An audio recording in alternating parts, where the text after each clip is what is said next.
By about the time our great-grandchildren have children of their own, we humans will likely have broken a climate record that has stood unchallenged for 56 million years.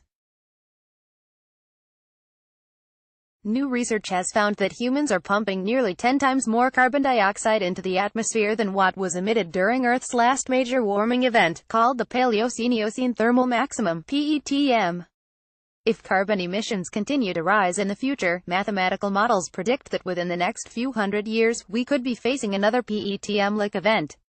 In other words, in the near future, Earth could resemble its distant past, a time when the Arctic was free of ice, inhabited by crocodiles and dotted by palm trees. You and I won't be here in 2159, but that's only about 4 generations away, warns paleoclimate researcher Philip Gingrich from the University of Michigan. When you start to think about your children and your grandchildren, and your great-grandchildren, you're about there. The PETM is often used as a benchmark for current global warming.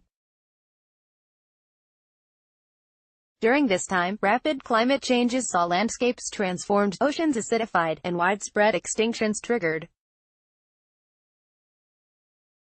It took more than 150,000 years for the world to recover, but what happened then has nothing on what is happening now.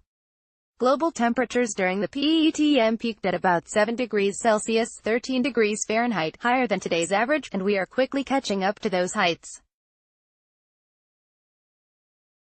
The new study suggests that if nothing changes, within 140 years, humans could pump out the same amount of greenhouse gases released during the entire PETM. The fact that we could reach warming equivalent to the PETM very quickly, within the next few hundred years, is terrifying, says Larissa DeSantis, a paleontologist at Vanderbilt University, who was not connected to the new study. The reason it's terrifying is because we are headed off the roadmap.